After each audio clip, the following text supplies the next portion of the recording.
अस्सलाम वालेकुम नाज़रीन, मैं हूं आपका मेज़बान सैयद शहरियार आसिम। आप लोग देख रहे हैं आज न्यूज़ की खुसूसी ट्रांसमिशन एशिया कप 2023 कुछ क्रिकेट हो जाए। आज अफगानिस्तान और श्रीलंका के दरमियान मैच हुआ। शायकीन क्रिकेट को बड़ी अच्छी क्रिकेट देखने को मिली। श्रीलंका ने टॉस जीतने के बाद पहले बैटिंग का फैसला किया। 291 रन उन्होंने स्कोर किए 8 विकेटों के नुकसान पे।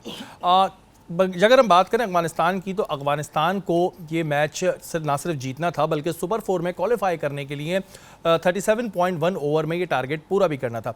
बहुत अच्छी परफॉर्मेंस हमें अफगानिस्तान की देखने को मिली, लेकिन वो ये टारगेट पूरा ना कर सके। 37.4 ओवर्स में 289 पे उनकी ऑल टीम आउट हो गई। तो फाइनली अफगानिस्तान और नेपाल एशिया कप से बाहर हो चुके हैं।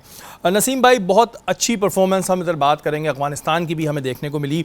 कई ऐसे लम्हात तो ऐसे भी थे कि हमें लग रहा था कि अफगानिस्तान ये मैच जीत जाएगा। क्या कहेंगे इस मैच के बारे में? देखिए, अफगानिस्तान के लिए 50 ओवर खेलना थोड़ा मुश्किल है। अभी वो नई टीम है, T20 की वो बहुत अच्छी टीम है। जब भी बड़ा टारगेट होगा और कम ओवर होंगे, उनके खिलाड़ी थोड़ा मुख्तलिफ खेलेंगे, क्योंकि वो आदि T20 क्रिकेट के। आज भी उनको ऐसा ही कुछ माहौल मिला था T20 क्रिकेट का, लेकिन अनफॉर्चुनेटली मैं बड़ी बदकिस्मती करार दूंगा उनकी कि वो 37.1 ओवर में 292 करने के लिए आ गए थे और वो बिल्कुल करने में कामयाब हो गए थे। ऑलमोस्ट करीब थे, क्योंकि 37 ओवर जब ख़त्म हुए, उन्हें मैच जीतने के लिए 3 रन दरकार है। मुजीब ने 37.1 ओवर की गेंद पे छक्का मारने की कोशिश की, वो कैच हुए। उसके बाद कोई पैगाम देने वाला नहीं था। हालांकि कमेंटेटर्स बार बार ये बात बता रहे थे कि अगर आपने 37.4 ओवर में छक्का लगा दिया, एक 6 लग गया, तो आपके रन्स की तादाद 3 ऊपर हो रही थी। अच्छा 3 ऊपर हो जाती है तो वो क्वालिफाई कर जाते हैं रन रेट की सूरत में। क्योंकि अगर वो, और उस वक्त फजले हक गेंद तीनों रोक गए और शायद उनकी नॉलेज में नहीं था। हालांकि कमेंटेटर्स बार बार बता रहे थे कि ये क्या कर रहे हैं, इनको एक छक्का मारने की कोशिश करनी चाहिए, 3 गेंदें इनके पास हैं।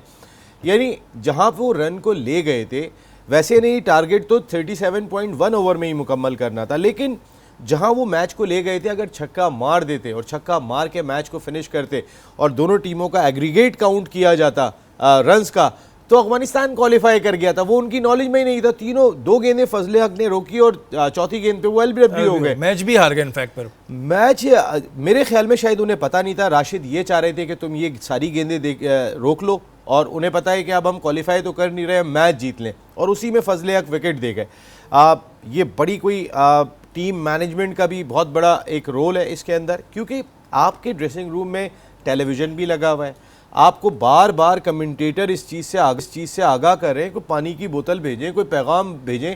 आपका जो प्लेयर है उसको एक छक्का मारना है और वो गेंदों को रोके जा रहा है, तो कोई पैगाम नहीं गया, समझ में नहीं आया। और वो फिर ऐसा लग रहा था कि राशिद ने भी बिल्कुल अपनी होप जितनी भी थी वो लूज कर दी थी, और वो बिल्कुल ही जिसे कहते हैं ना ठंडे पड़ जाना, वो वाला सिचुएशन हो गई थी। वो बात सही होगी कि उनको फिर पता नहीं होगा इस बारे में। देखिए, राशिद तो जो आखिरी 2 गेंदें उन्होंने खेली हैं, 36.5 एंड 6 बॉल्स जो थी, उसमें चौके लगे। एक इनसाइड एज लगा था, उन्होंने एक्स्ट्रा कवर पे चौका मारा था। अच्छा, ये भी एक नसीम भाई बैड लक नहीं थी कि वो राशिद के पास चांस स्ट्राइकर पे थे। ये भी एक बैड लक थी। ये बड़ी चीज थी कि अगर वो उनको स्ट्राइक होता उनके पास तो शायद। लेकिन मुजीब का एक ट्रैक रिकॉर्ड बड़ा जबरदस्त है। वो वर्ल्ड रिकॉर्ड बना दिया है उन्होंने पिछले 2 मैचों में। वो क्या, वो दुनिया के वाहिद बैट्समैन है कि जो 2 मुसलसल जो है वो गेंद मैच में हिट विकेट आउट हुए। ये भी कोई हैरानकुन बात है। हिट विकेट आमतौर पे बहुत होता है, वो मुसलसल 2 मैचों में हिट विकेट हुए, और आज के मैच में उन्होंने हिट मारने की कोशिश की, वो बाउंड्री पे लॉन्ग ऑन पे कैच हो गए। लेकिन फजले हक फारूकी को कोई बताने वाला नहीं था कि भाई अब राशिद के पास चार्ज नहीं आएगा। और कमेंटेटर बता रहे हैं, वजीद खान ने 2-3 मरतबा इस बात का इंदिया दिया कि अब भी इनके पास चांस मौजूद है। जब 37.1 ओवर पर मुजीब आउट हुए कि अगली 3 गेंदों पे इन्होंने छक्का लगा दिया तो ये क्वालिफाई कर जाएंगे, लेकिन कोई बताने वाला नहीं था। और क्या सुनने वाला नहीं था वहाँ पे, क्या ड्रेसिंग रूम के टेलीविज़न बंद होते हैं, लेकिन कोई ना कोई पैगाम। देखें, 3 बॉलों में एक टाइम रखता है शरीफ भाई। अगर एक गेंद पे नहीं मारा, समझ में आया, इन्फॉर्मेशन नहीं गई, लेकिन कमेंटेटर बार बार बता रहे हैं आपने अगर 3 गेंदों पे नहीं मारा तो ये टीम मैनेजमेंट का बहुत बड़ा फॉल्ट है कि उनका फोकस किस जानिब था। और मेरे ख्याल है ये शायद हो सकता है मुंतज़मीन से शिकायत करें कि हमें बताना चाहिए था। बताना क्या चाहिए था, टेलीविज़न पे बताया जा रहा है। इक्वेशन आपके पास होनी चाहिए थी कि अगर इस जगह पर हम होंगे तो कौन सा स्ट्रोक खेलेंगे तो जिसके बाद हम कामयाबी हासिल कर लेंगे।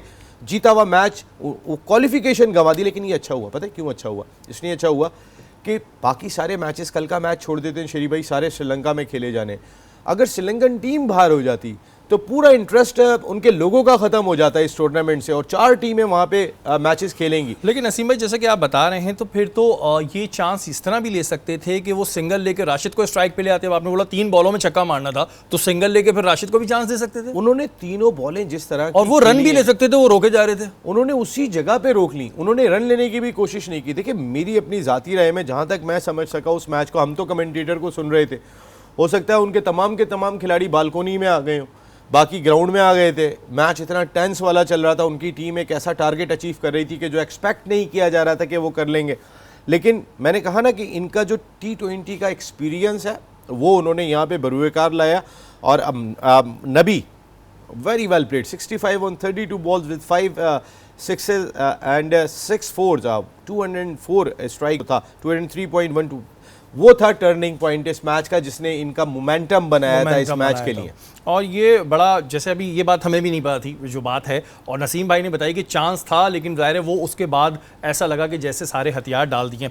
आदिफ, अगर हम श्रीलंका की बैटिंग की बात करें तो उनकी जानिब से भी बहुत अच्छी हमें बैटिंग देखने को मिली, और जो अफगानिस्तान के बॉलर्स थे वो काफ़ी एक्सपेंसिव रहे, वो बॉलर्स बड़े एक्सपेंसिव रहे जिनसे बड़ी एक्सपेक्टेशंस थी। देखिए, जिस तरह मैच शुरू हुआ था और जिस तरह स्टार्ट लिया श्रीलंका ने, फिर एकदम उनकी जिस तरह उन्होंने अफगानिस्तान ने उनको पकड़ा और फिर एकदम 2-3 आउट हो गए। लेकिन जो मेन पॉइंट है कि आपके सामने राशिद खान और मुजीबुर रहमान एक पाकिस्तान वर्ल्ड के बड़े नाम हैं, बड़े स्पिनर हैं। लेकिन बट ये है कि मैं ये देख रहा हूँ कि ये T20 फॉर्मेट में अच्छा बॉल कर रहे हैं, लेकिन वनडे में अभी तक इनसे वो बॉल नहीं हो रहा है। जो 60 रन अगर एक बॉलर, मेन बॉलर टीम का देगा तो टीम कहाँ स्टैंड करेगी? तो ये वजह है, मैं समझता हूँ कि स्पिनर्स ने बॉल बिल्कुल जगह पर नहीं किया, और राशिद को और मुजीबुर रहमान को थोड़ा ये देखना चाहिए कि हम वनडे में बॉल बिल्कुल अच्छा नहीं। कंसेक्टिव दूसरा मैच है, दोनों मैचों में 60 रन दे रहे हैं, तो ये एक्सपेंसिव है किसी भी टीम के लिए। तो ये इसी वजह से जो है आज का मैच भी जो थोड़ा लंबा हुआ, 280 के करीब रन चले गए, क्योंकि जिस तरह इन्होंने आउट किए थे 245 के पास इनके 7 आउट थे। देन फिर वो नीचे से टेल एंडर आकर डिसिल्वा ने बहुत अच्छी बारी की, वो बारी करके 280 तक टारगेट आया। देन फिर मैच आपके सामने ही है कि जिस तरह मैच इतना क्रूशल हुआ, फिर नबी की बहुत अच्छी बैटिंग जो मैच में वो टीम को वापस लेकर आया, और फिर अनफॉर्चुनेटली वही नसीम भाई वाली बात कि मैसेज नहीं जा रहा शायद, या किसी प्लेयर को नहीं पता कि आगे मैसेज जाना चाहिए कि हमें 3 बॉलों पहले ये रन चेस कर रहे हैं, इस पे हिट का चांस लें, 6 का चांस लें। ये चांस तो जी बड़ा लिया जा सकता था। लेकिन नसीम भाई, अगर हम जाते हैं क्रंच मैचेस की तरफ, तो अफगानिस्तान की किस्मत को आप कैसे देखते हैं? इसमें किस्मत मैटर रखती है? क्योंकि हमने जब कभी इस तरह की क्रंच सिचुएशन देखी है, चाहे वो पाकिस्तान से भी हो, तो अफगानिस्तान फिर हार ही जाता है, और आज भी वही देखने में आया। तो क्या लक भी बड़ा मैटर रख रही है? देखिए, मेरी अपनी ज़ाती राय में अपने एटीट्यूड को चेंज करना होगा सबसे पहले तो आपको, कि मॉडर्न डे क्रिकेट में क्या एटीट्यूड अप्लाई किया जाता है। वो पाकिस्तान के खिलाफ खेलते हैं तो ऐसा लगता है कि इंडिया पाकिस्तान मैच खेल रहे हैं, उससे भी ज़्यादा एटीट्यूड ख़राब होता है, ज़्यादा हमें यहाँ नज़र आता है। इन तमाम चीज़ों को उन्हें काम एंड कूल करने की ज़रूरत दिखाई देती है। उनको सारी दुनिया में ये एहसास दिलाने की ज़रूरत दिखाई देती है कि वो अब इंटरनेशनल क्रिकेट की एक बड़ी टीम है। और जब आपका एटीट्यूड इस तरीके का होता है तो फिर बहुत सारी चीज़ें जो है वो करीब आके भी जो है ना, भाई देखें, हार और जीत तो फिर रब के हाथ में होती है, तो वो फिर आपके करीब नहीं आती और आपसे दूर चली जाती है। तो थोड़ा सा अपने एटीट्यूड को, मेरी अपनी ज़ाती राय में, अफगानिस्तान को बदलने की ज़रूरत है। और जो आज के मैच की आप बात कर रहे हैं, देखिए गुलबदीन नाइब ने कमबैक किया इस टीम में, और एक ज़बरदस्त श्रीलंका को ओपनिंग स्टैंड मिल गया था 60+ रन्स का, और 63 for 1 पहली विकेट उनकी गिरी थी, और वो 10.2 ओवर्स में 6 की औसत से खेल रहे थे। फिर थोड़ा सा आगे बढ़े तो उनकी 86 for 3, आपने 3 विकेटें हासिल कर ली थी, 3 क्रूशल विकेटें हासिल कर ली थी। यहाँ राशिद खान का रोल था कि अगर आप चैम्पियन बॉलर हैं तो आप यहाँ डिलीवर करके दिखाएं। अब टीम बैकफुट पे, और राशिद पिछले 2 मैचों में जितने एक्सपेंसिव रहे वो समझ में नहीं आया। आज भी राशिद ने 63 रन दिए, 2 आउट ज़रूर किए, लेकिन 6.30 की इकॉनमी से दुनिया का नंबर 1 बॉलर अगर रन्स देगा तो आप किस तरीके से सर्वाइव करेंगे। जहां पर 3.50 की औसत से हम देखते हैं कि मोहम्मद नबी गेंद कर रहे हैं, स्पिनर हैं, वो भी ऑफ स्पिनर, उन्होंने 3.50 से 10 ओवर में 35 रन दिया, आप 63 रन दे रहे हैं। मुजीब जिन पे तकिया है वो 60 रन दे रहे हैं। फजले हक फारूकी इतने एक्सपेंसिव चल रहे हैं, हर मैच के अंदर इन 3 बॉलर्स पे डिपेंड करते हैं। उन्होंने 7.42 की इकॉनमी से आज 52 रन दिए 7 ओवरों में। आपके जब मेन बॉलर ही परफॉर्म करके नहीं देंगे तो फिर कैसे परफॉर्म तो करेंगे? क्या अफगानिस्तान अभी ओडीआई के लिए क्या फिर प्रिपेयर नहीं है, या वो उनके जहन में यही चल रहा होता है कि बस ये 20 ओवर का मैच है, जितनी एनर्जी दिखा दें, इनके बॉलर्स उस तरह की एनर्जी 10-10 ओवर में नहीं दे पा रहे? देखिए, मैंने आपको दो चीज़ें बताई थी। एक तो ये कि हशमतुल्लाह शाहिद को एज ए कैप्टन शायद बहुत मुश्किल होता है। हमारे यहाँ पे कोई यंग कप्तान आ जाता है और बहुत सीनियर्स अगर लॉट में मौजूद होते हैं और उसको एक्सेप्ट कर ले और उसके बाद जाके एशियाई कंडीशन की बात करूँ, उसको 100% सपोर्ट भी करें। मुझे ऐसा नहीं लगा कि हशमतुल्लाह शाहिद को ये जो सीनियर्स इनके प्लेयर्स हैं, लेकिन नबी ने किस जगह पे आके रन्स किए थे कि जहाँ पर टॉप ऑर्डर ने तकरीबन मैच दे ही दिया था। किसी ने भी ऐसा नहीं था कि रना बॉल बैटिंग की हो जिसने 59 किए थे। अगर मैं उनके हशमतुल्लाह शाहिद कैप्टन की बात करूँ तो जहाँ तेज़ खेलने की ज़रूरत थी वहाँ उन्होंने 59 66 गेंदों पे किए थे। 45-40 गेंदों पे अगर मैं बात कर लेता हूं तो कुछ बेहतर इनिंग मुझे दिखाई दी थी रहमत शाह की जाने से, इसको चेस करते हुए। बाकी फिर राशिद खान 27 और नीचे के लड़कों ने कुछ थोड़े से रन किए, लेकिन वो बहुत नाकाफ़ी थे। और आज का जो मैच था, लेकिन वो शायकीन क्रिकेट को ज़ाहिर है पसंद आया। बड़ा क्रंच मैच था अफगानिस्तान की, इसको बैड लक भी कह लें। और अफगानिस्तान को अपना एटीट्यूड, जैसे कि नसीम भाई ने बताया, उसको चेंज करने की ज़रूरत है। या वक्त तो एक ब्रेक का, ब्रेक के बाद हाजिर होता है।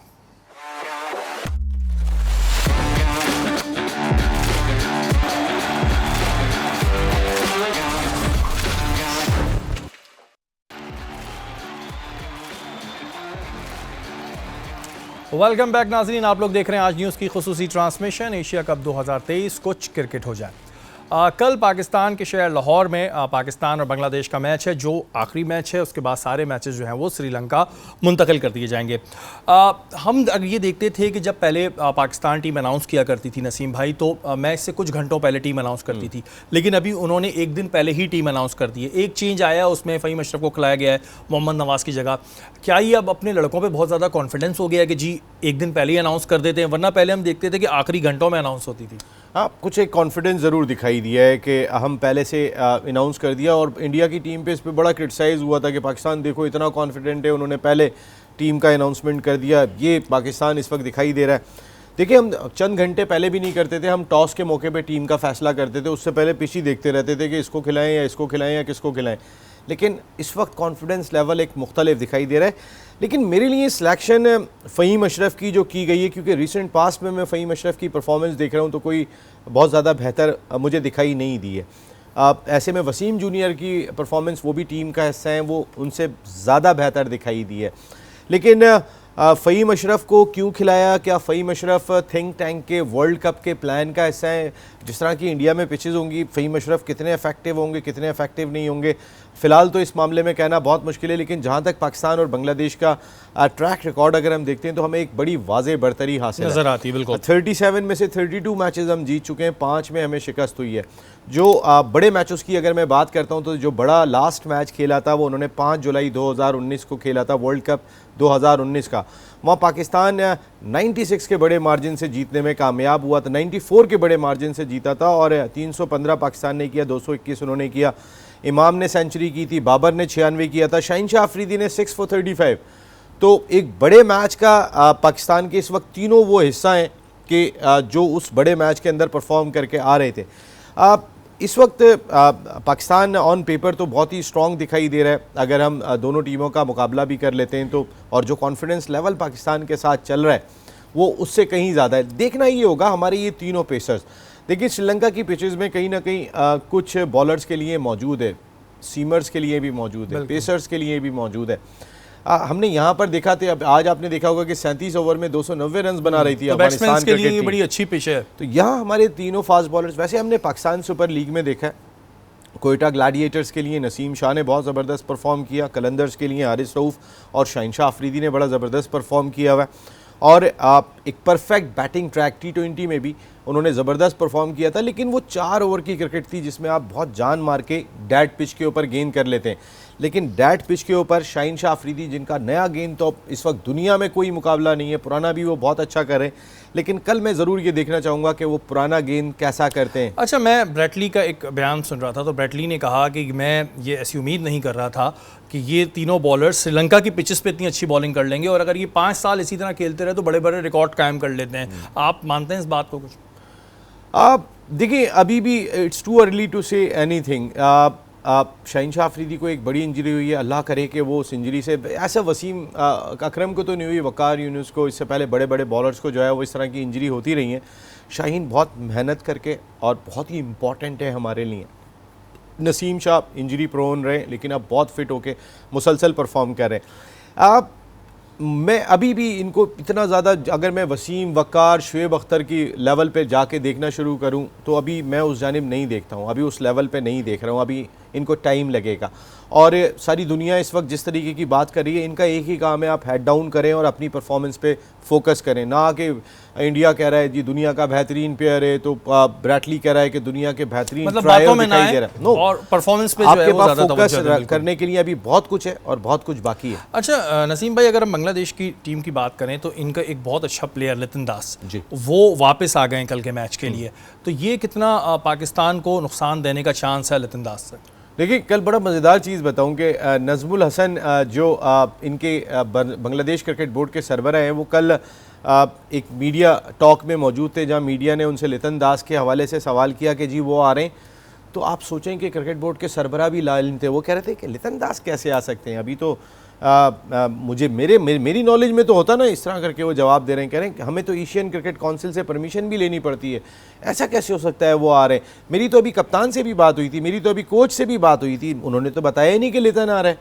सोचें आप, क्या लाहौर के खाने, क्या मज़ा चल रहा है वहाँ पे कि उन्हें यही नहीं पता उनका की प्लेयर पहुँच रहा है उनके सरबराह को, लेकिन लितन का आना फ़ायदेमंद होगा उनकी टीम के लिए, इस वजह से कि रिसेंट पास्ट में लितन दास अगर कोई सबसे ज़्यादा कामयाब बैटर दिखाई देता है बांग्लादेश का तो वो लिटन दास है। उनका ट्रैक रिकॉर्ड बता रहा है, बड़े रन्स कर रहे हैं, ये एक एडवांटेज हम ये कहते हैं बांग्लादेश को लेकिन मिलेगा। शेरी भाई जिसको रिप्लेस किया है नज़मुल हसन शंटू को, वो अभी लास्ट मैच में उन्होंने सेंचुरी स्कोर की थी, उन्हें हैमस्ट्रिंग इंजरी हो गई और वो रूल आउट हो गए एशिया कप से, तो ये भी एक बड़ा नुकसान है जहाँ लितन दास आए। हाँ, तो ये एक, क्योंकि जो इन्होंने बताया कि शंटू, उनकी परफॉर्मेंस भी नो डाउट लास्ट मैच में बड़ी अच्छी रही थी, 100 किया था, हाँ, सेंचुरी की थी और जी। उनका जाना फिर इनका आना, अब ये देखते हैं कल बांग्लादेश को क्या एडवांटेज मिलता है।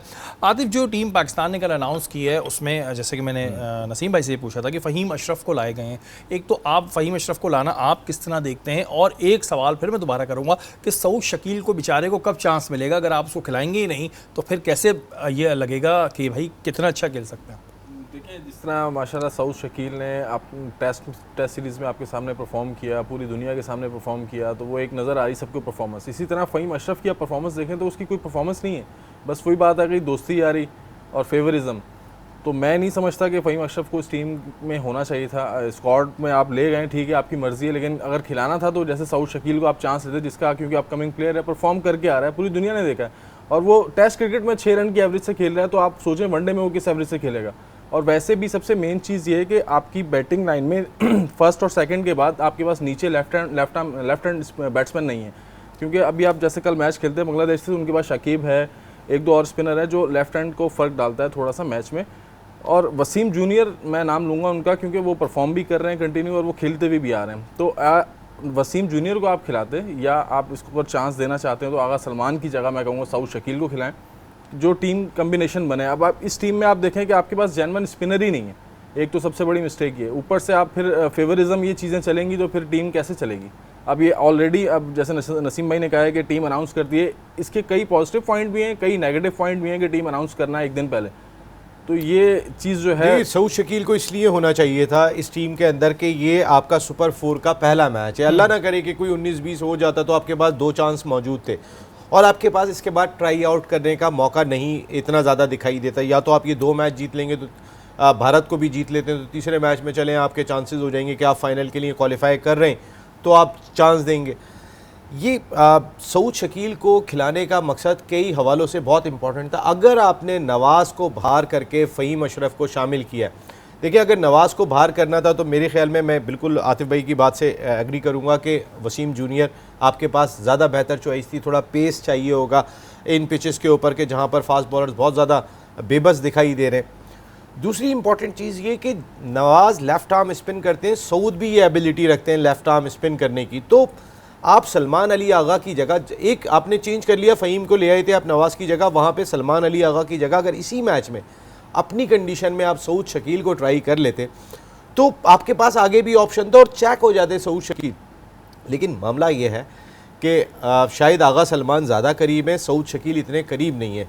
सऊद शकील को मौका कहाँ मिलेगा? अगर दिया तो देंगे बॉलिंग फ्रेंडली पिचेस पे, ये बैटिंग फ्रेंडली पिचेस थी, तो यहाँ पर तो आगा सलमान को ही साथ लेके चलना है ना उन्होंने, उनका एक कॉम्बिनेशन बना हुआ है, तो ये चीज़ बड़ी इंपॉर्टेंट है आगा सलमान की जगह, क्योंकि अगर आपको ऑफ स्पिनर चाहिए तो आपके पास इफ्तिखार मौजूद था, लेग ब्रेक शादाब मौजूद था, लेफ्ट आर्म स्पिनर आपको सऊद शकील की सूरत में मिल जाता और आपके पेसर्स जमा हो गए थे, तो आपका बॉलिंग ऑप्शन जो नवाज की वजह से स्पिन, लेफ्ट आर्म स्पिन हम मिस कर रहे हैं, वो आपके पास आ जाता। तो नसीम भाई फिर क्या वजह है, क्या सऊद शकील और ऐसे लोग जो शायद फेवरेट इतने नहीं हैं, फिर इनको लेके क्यों जाते हैं? क्या उन्होंने परफॉर्मेंस दे दी इस वजह से कहते हैं जी अब तो प्रेशर में लेके जाना ही पड़ेगा और ले जाके फिर इतने बाद में चांस दिया जाए या ऐसी पिचेस पे चांस दिया जाए जिस पर उनके लिए परफॉर्मेंस करना मुश्किल होगा?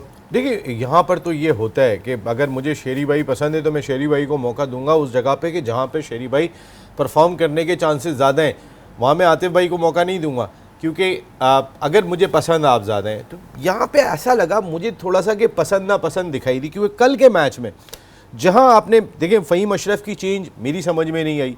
फ़हीम अशरफ, इंज़माम उल हक सब आए अभी चेयरमैन सिलेक्शन कमेटी, तो फ़हीम अशरफ टीम में आ गए, वरना तो उससे पहले दिखाई नहीं दे रहे थे कि फ़हीम अशरफ हैं कहाँ पे। फिर फ़हीम अशरफ को मौका भी दे दिया गया। बाबर आजम बहुत सुनते हैं इंज़माम उल हक की, बहुत करीब हैं उनके, एक तरीके से बचपन सारा उनके सामने ही उनका बड़ा हुआ है। तो फ़हीम अशरफ को इंज़माम उल हक लेके आए और आज फ़हीम अशरफ टीम में दिखाई दे रहे हैं। इस जगह पे वसीम जूनियर बनते थे जिनको होना चाहिए था, जो रिसेंट पास्ट में खेल रहे हैं। और दूसरा सलमान अली आगा की जगह अगर आपने नवाज़ को नहीं खिलाया था तो सऊद शकील बनते थे। बिल्कुल जी, ये टैलेंट जो है फिर इस तरह हमारा ज़ाया होता है, और हम पहले भी इस चीज़ पे बात कर चुके हैं कि ये जो दोस्ती यारी होती है ये होती है, इसको बाहर रखें, जो टैलेंट है उसको चांस दिया जाए, वरना फिर हमें आगे इसका प्रॉब्लम का सामना करना पड़ता है। यहाँ वक्त तो एक ब्रेक का, ब्रेक के बाद हाजिर होते हैं।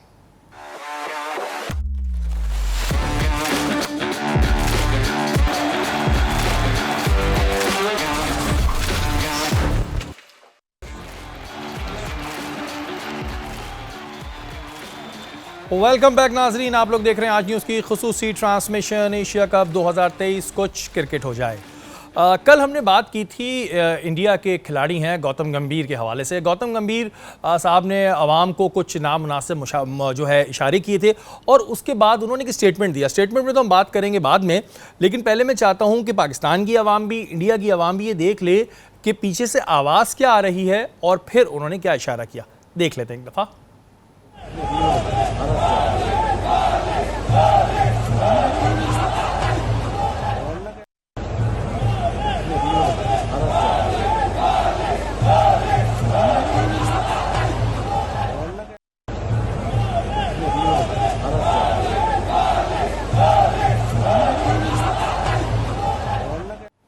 जी, आप सब ने सुना कि आवाज़ें आ रही थी खोली खोली और खोली, जिसके बाद उन्होंने ऐसा एक इशारा दिया। तो पहले तो मैं ये कहना चाहूँगा कि आप लोग जो भी चाहे इस वीडियो का फॉरेंसिक करा लें, क्योंकि उसमें कोई एडिट तो नहीं है। गौतम गंभीर ने मीडिया के सामने ये बयान दिया कि जी जब मैं वहाँ से निकला तो कुछ पाकिस्तानी थे जो एंटी इंडिया नारे लगा रहे थे, कश्मीर पे बात कर रहे थे, और मैं ऐसा व्यक्ति नहीं हूँ कि मैं अपनी आवाम के बारे में, अपने मुल्क के बारे में कुछ सुनूंगा। तो भाई हम भी अपने मुल्क के बारे में कुछ नहीं सुन सकते, और वहाँ पर कोई ऐसा नारा नहीं लगाया जा रहा था, वहाँ पे खोली खोली किया जा रहा था। ये बात इंडिया के लोगों को भी पता है कि आपको खोली से कुछ पर्सनल इशूज़ हैं।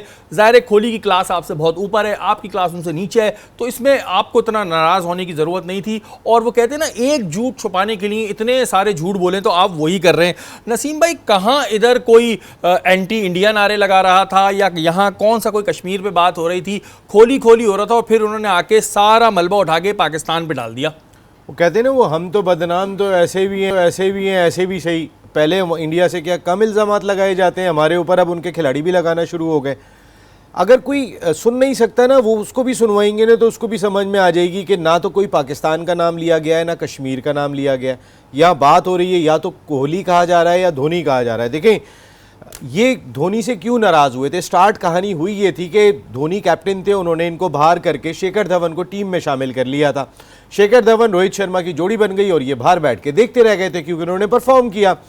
अच्छा, जब इन्होंने धोनी पे बहुत ज़्यादा क्रिटिसाइज़ किया तो वहाँ पे थोड़ा सा कोहली ने कहा कि आप किसके बारे में बात कर रहे हो, वो एक लीजेंड है धोनी जिसका नाम है, वो तो क्या कुछ जीते हुए इंडिया के लिए।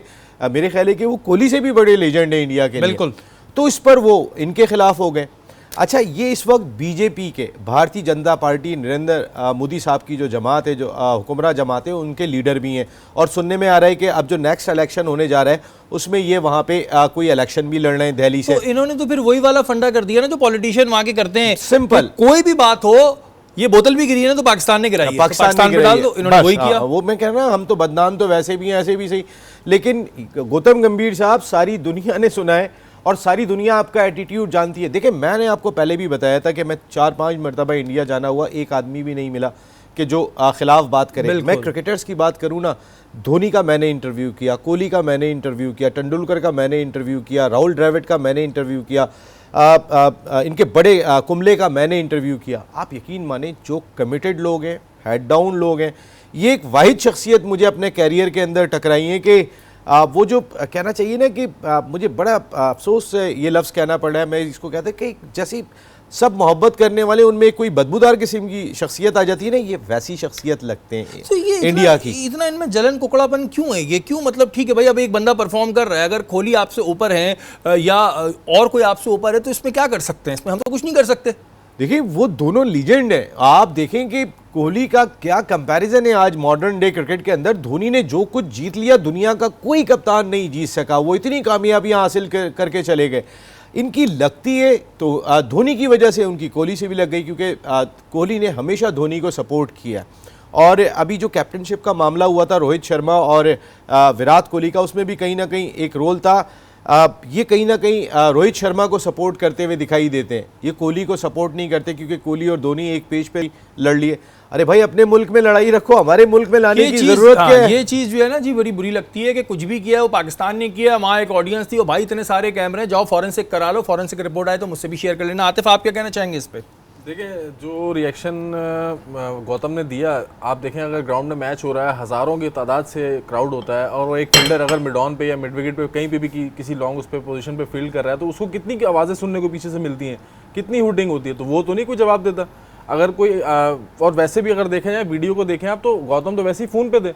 अब फ़ोन की सुन रहे थे या उनकी सुन रहे थे? अगर जो पीछे से आवाज़ आ रही है तो इतना इनको टाइम मिल गया, फ़ोन वाले की भी सुन रहे थे, और कि ये पाकिस्तान के अगेंस्ट भी इंडिया के अगेंस्ट बात हो रही है और कश्मीर पे भी बात हो रही है, ये चीज़ उनको सुनाई देगी। ठीक है, ये चीज़ हो गई। अगर इतना आपके मुल्क को कह रहे थे ना, तो वहां जाके जवाब देते, बजाय इसके के भागते चले गए आप। मेरे मुल्क को कोई बोलेगा ना इस तरीके से, कोई तो कम से कम, और वो कैमरा भी ऑफ है, क्राउड भी, वो कह रहे हैं 2-3 लोग वहां पे। अब मुझे एक बात बताएं, सॉरी आतिफ, मैं आपकी बात नहीं पढ़ती, ये इंडिया और नेपाल के मैच में क्या इंटरेस्ट होगा पाकिस्तानी शायकीन का? कोई मुझे सिर्फ इतनी सी बात बता दे, अगर इंडिया चलो बांग्लादेश से खेल रहा हो, अफगानिस्तान से खेल रहा हो, श्रीलंका से खेल रहा हो, वहाँ कोई शायकीन पहुंचे हुए, आज जिसमें नेपाल और इंडिया का मैच हो रहा होगा, तो जो अगर पाकिस्तानी गए वो सब शॉपिंग कर रहे होंगे कि यही टाइम मिला हुआ है हमें शॉपिंग का, जाके शॉपिंग भी कर लें, कोई श्रीलंका घूम भी लें। अब उन्हें उस मैच में इंटरेस्ट क्या होगा? और अगर आपको कहा था तो आप जाके जवाब देते हैं। अब ये वही बात होती है कि जी, जब इंसान एक झूठ बोलता है तो उसके बाद झूठ पे झूठ बोलता है। फिर गौतम गंभीर साहब ने जैसे कि पॉलिटिक्स ज्वाइन कर ली है, तो वो इंडियन पॉलिटिशियंस वाली हरकतें कर रहे हैं कि जी जो मलबा है वो पाकिस्तान पे डाल दो अपने आप को बचाने के लिए। बहुत प्रेशर है उन पे शरीफ भाई, इस वक्त प्रेशर है, हरकत भी गलत थी। और जैसे आप कह रहे हैं कि मैं ऐसा व्यक्ति नहीं हूं, तो भाई यहाँ भी कोई ऐसा व्यक्ति नहीं जो अपने मुल्क पे कोई झूठा इल्जाम लगेगा, गलत इल्जाम लगेगा, वो सुनेगा। और हम ये सारे लोग यहाँ पे ये बात करते हैं कि इंडिया के लोगों से कोई प्रॉब्लम नहीं है, बहुत प्यार देने वाले इंडियन प्लेयर्स भी जो है उनका रवैया भी अच्छा होता है। कुछ आप जैसे लोग होते हैं जो माहौल ख़राब करते हैं, तो भाई ये माहौल ख़राब ना किया करें। कल पाकिस्तान और बांग्लादेश का मैच है, और अब देखते हैं कि फिर क्या उस मैच का रिजल्ट आता है। लाहौर में ये मैच है, और फिर ये देखा जाएगा कि कौन ये मैच जीतता है। आज उस पर हमने थोड़ी सी बात भी की है। हमारी ट्रांसमिशन का वक्त ख़त्म हो गया है। कल इंशाअल्लाह ताला दोबारा मुलाकात होगी। तब तक के लिए अपने मेज़बान सैयद शहरियार आसिम को इजाज़त दीजिए। पाकिस्तान जिंदाबाद।